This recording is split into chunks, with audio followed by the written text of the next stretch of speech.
Oh, Count, have pity upon me.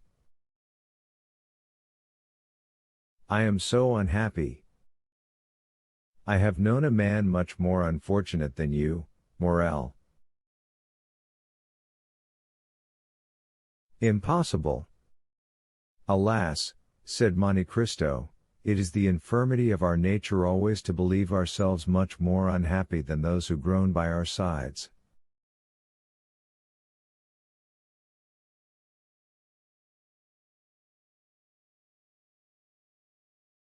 What can be more wretched than the man who has lost all he loved and desired in the world?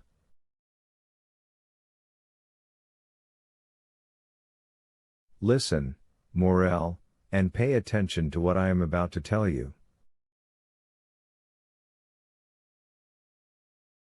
I knew a man who like you had fixed all his hopes of happiness upon a woman. He was young, he had an old father whom he loved, a betrothed bride whom he adored.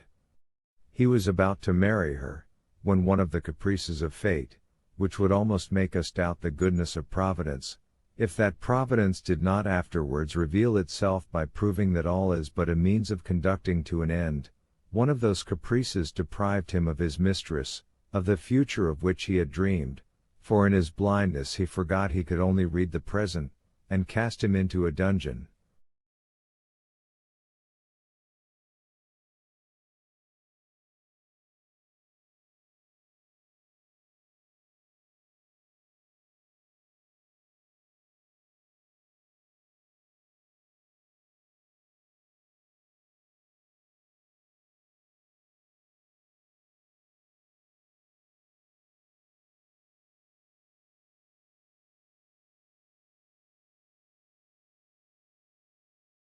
Ah, said Morel, one quits a dungeon in a week, a month, or a year.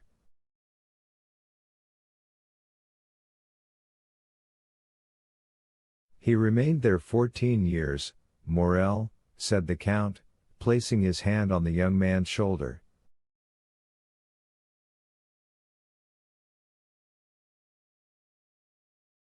Maximilian shuddered. 14 years. He muttered 14 years. Repeated the Count. During that time he had many moments of despair. He also, Morel, like you, considered himself the unhappiest of men.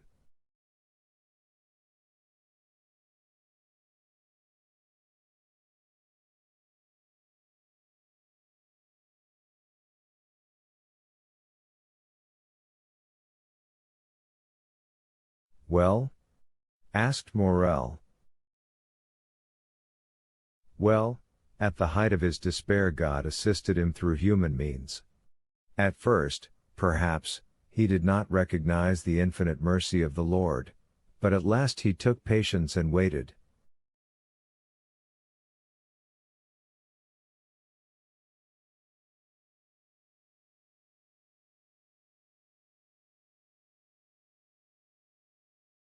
One day he miraculously left the prison, transformed, rich, powerful. His first cry was for his father, but that father was dead.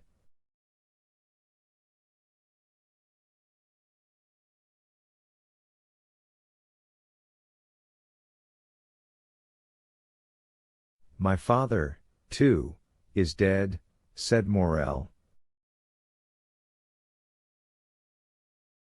Yes, but your father died in your arms, happy, respected, rich, and full of years. His father died poor, despairing, almost doubtful of Providence, and when his son sought his grave 10 years afterwards, his tomb had disappeared, and no one could say, "There sleeps the father you so well loved."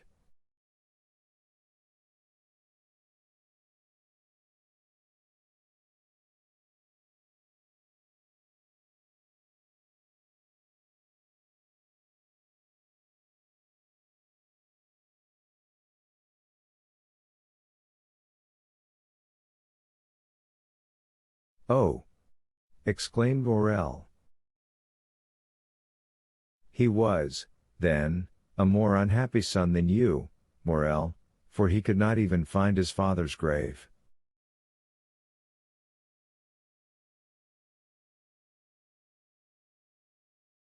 But then he had the woman he loved still remaining?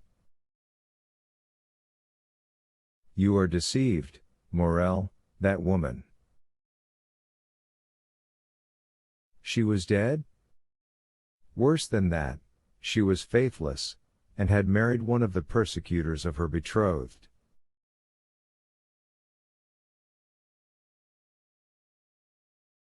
You see, then, Morel, that he was a more unhappy lover than you.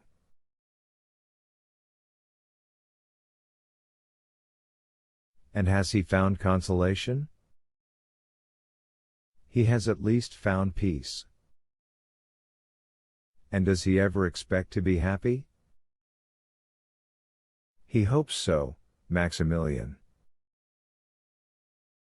The young man's head fell on his breast.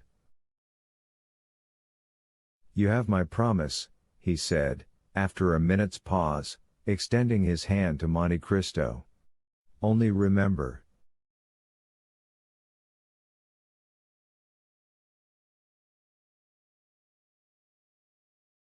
On the 5th of October, Morel, I shall expect you at the island of Monte Cristo.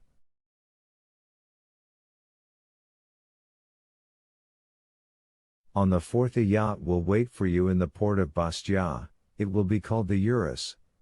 You will give your name to the captain, who will bring you to me.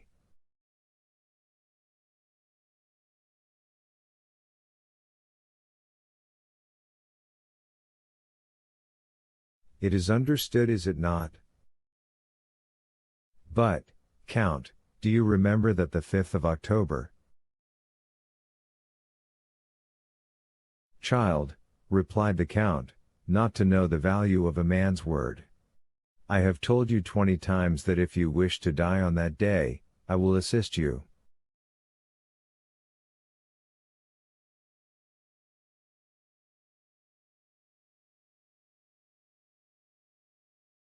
Morel, farewell. Do you leave me? Yes, I have business in Italy. I leave you alone with your misfortunes, and with hope, Maximilian.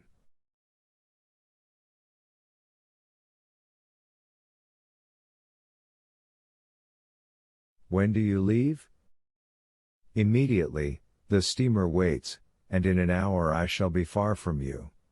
Will you accompany me to the harbor, Maximilian?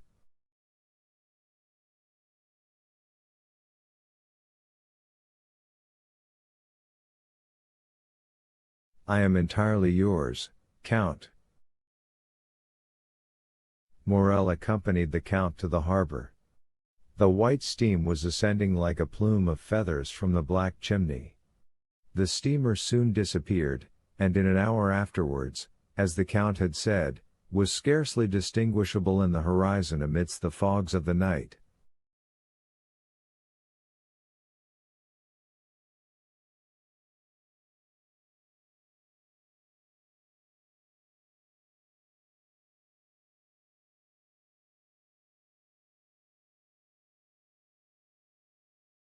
Chapter 114.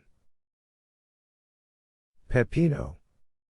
At the same time that the steamer disappeared behind Cape Morgian, a man traveling post on the road from Florence to Rome had just passed the little town of Acquapendente.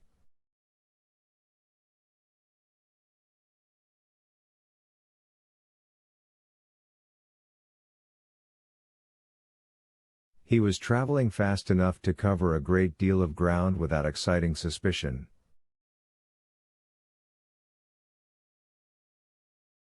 This man was dressed in a greatcoat, or rather a surtout, a little worse for the journey, but which exhibited the ribbon of the Legion of Honor still fresh and brilliant, a decoration which also ornamented the undercoat.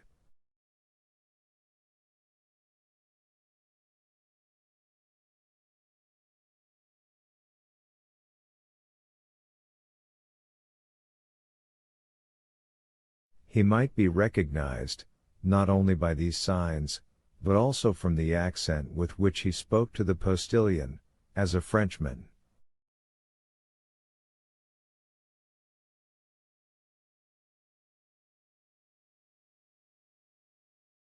Another proof that he was a native of the universal country was apparent in the fact of his knowing no other Italian words than the terms used in music, and which, like the goddamn of Figaro, served all possible linguistic requirements.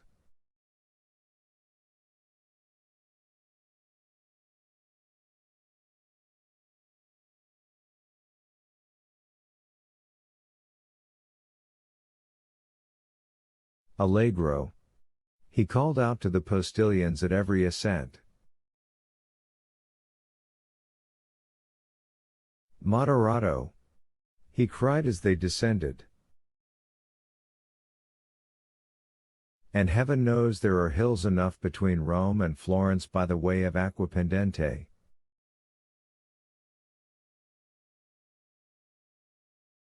These two words greatly amused the men to whom they were addressed.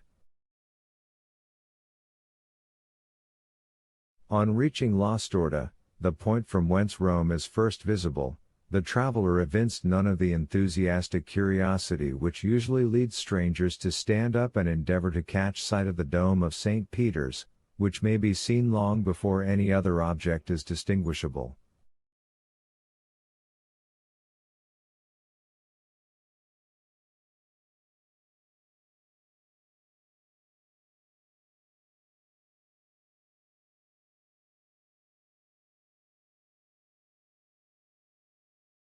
No, he merely drew a pocketbook from his pocket, and took from it a paper folded in four, and after having examined it in a manner almost reverential, he said, "Good."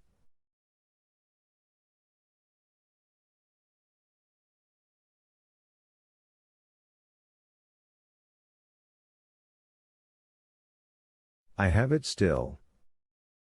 The carriage entered by the Porto del Popolo, turned to the left, and stopped at the Hotel d'Espagne.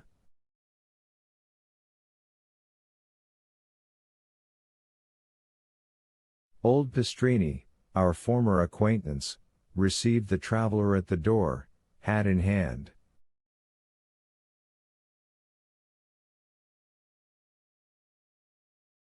The traveler alighted, ordered a good dinner, and inquired the address of the house of Thomson and French, which was immediately given to him, as it was one of the most celebrated in Rome.